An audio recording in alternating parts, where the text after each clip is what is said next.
Good morning mga mare! Umuwi pala kami sa Uyo QC kasi since nakabalik kami dito sa Manila from Iloilo, hindi pa kami nakapag-visit sa house ng husband ko. So, nandito kami ngayon. This is Sunday morning. Naglakad-lakad kami para maghanap ng pandesal. Kasama namin si Mama Gina. Actually, awkward pa akong tawagan siyang mama kasi nag-a-adjust pa ako. Minsan nga pag nakakalimutan ko, tita pa rin yung nababanggit ko. Pero, ma-work on ko din po to. Masasanay din po akong tawagin siyang Mama Gina. Ayan. Nakabili na si Mama Gina ng pandesal for breakfast. Medyo malayo-layo din po pala yung nilakad namin. Sabi nila namin ng pandesal pero exercise na din po namin. And pabalik na po kami sa bahay. And then mag-breakfast. And then aalis kami papuntang church. Magsisimba pala kami ng 3 p.m. service sa CCF. May tinuturo dyan si Ives kasi sabi niya kung saan kami dadaan, kung mag-e-EDSA kami or hindi. Kasi hesitant kaming mag-EDSA kasi akala namin is traffic. So sabi ko, go mag-EDSA tayo para at least malaman din namin kung ano yung mga ginagawa ng mga tao every EDSA revolution. Masarap pala yung biyahe namin dyan kasi maluwag yung daan at hindi matraffic. Kabaliktaran dun sa ina-expect namin na matraffic kasi nga EDSA Revolution. Kaya good thing na dito na din kami dumaan papunta sa simbahan.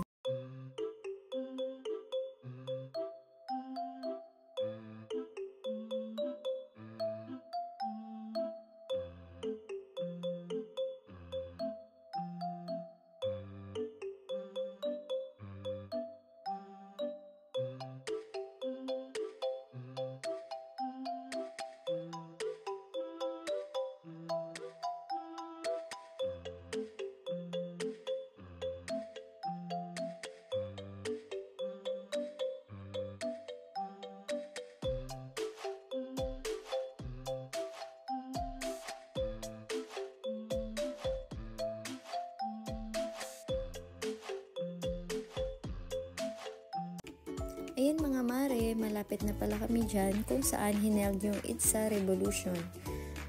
Dyan sa may mga statwa dyan, dito sa left side, dyan pala hineld yung EDSA Revolution na pagtitribute.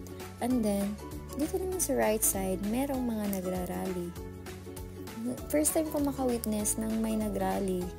Dito pala mga mare, medyo traffic lang dito kasi nga, dito nga hineld banda yung EDSA Revolution. Diyan sa my left side na may mga statwa. Diyan, madaming canopy, madaming tao diyan na nag-tribute. Ayan, dinuturo ni husband. Diyan, ayan, diyan.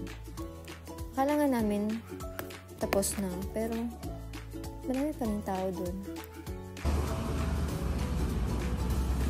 Yan yung mga bus dito sa Pilipinas. May mga sogo sa may mga sogo ng mga stickers. Look at that. The train is coming. That is LRT. LRT. MRT. Ayun, may nagrarally. Look at that. Merong nagrarally there.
Naghahanap pala kami mga mare ng mauupuan sa may kantin. Kaso unfortunately wala kaming mahanap kasi halos lahat occupied na.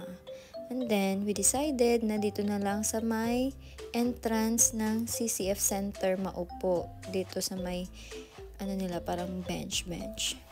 Nandito na pala kami sa loob ng auditorium, guys. Naghihintay ng service ng 3 PM na mag-start. Ayan. Nagvi-video ako dyan kasi inaantay kong lumusot ulit sila Kuya Oliver at Ate Sol.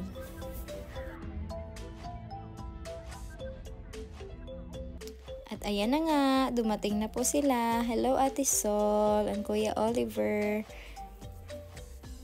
Tapos na po pala yung service, guys. Ayan, pauwi na po kami niyan. So, nag-uusap-usap kami kung saan kami kakain for dinner. And then, nakapag-decide kami na dito na nga lang sa Sangyup Salan sa may Taytay kumain. First time namin dito kumain. Kaso, yung nila is pa-buffet type. Ikaw pa yung kukuha ng mga kakailanganin mong side dishes dun sa may buffet nila. Actually guys, ang mura nga lang ng rate nila dito. Nag-range lang siya ng 199, 299, and then 399. Mga mare, alam nyo ba na 2 consecutive days nagsasangyop kami ni Ives. Nagsasabi na ako sa kanya na baka yung bituka natin sunog na dahil sa sangyop na to. Pero kasi ako, sinabihan kasi ako ng kapatid ni Ives na parang pumayat, kaya Anli, sige go para tumaba. Minsan kasi hindi ko din maintindihan yung katawan ko eh. Hindi ko ma-distinguish kung ako ba ay tumaba or ako ba ay pumayat. Parang, ewan ko ba anong klaseng katawan to. Or masyado lang akong conscious. Kasi sabi ni Japet, yung jawline ko, kitang-kita na. Ewan ko ba? Kaya go lang ng go, lamon lang ng lamon. Pero, in a moderation pa rin.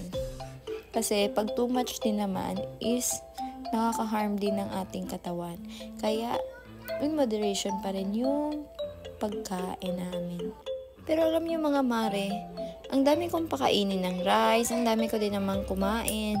Pero ewan ko ba ba't hindi ako nataba? Siguro sa genes na din namin na to na hindi talaga tabain. Ganito talaga yung katawan namin. Ayoko din naman mag-vitamins para lang tumaba.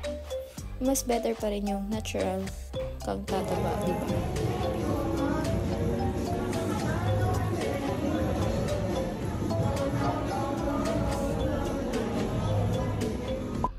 Pauwi na kami dyan mga mare. Tapos na kaming mag-dinner. Ayan, nakikita nyo si Ate Sol, bagay na bagay talaga sa kanya mag-dress. She's so beautiful with that dress. Sabi nga niya, balik ulit kami sa Taytay Tiangge and then bibili kami ulit ng mga dresses. Alam nyo ba mga mare, sobrang busog na busog ako dyan. Parang puputok na yung tiyan ko sa sobrang busog. Sulit na sulit yung in-avail namin na $299 per head. Kaya, paano ba yan mga mare? See you on my next vlog. Bye!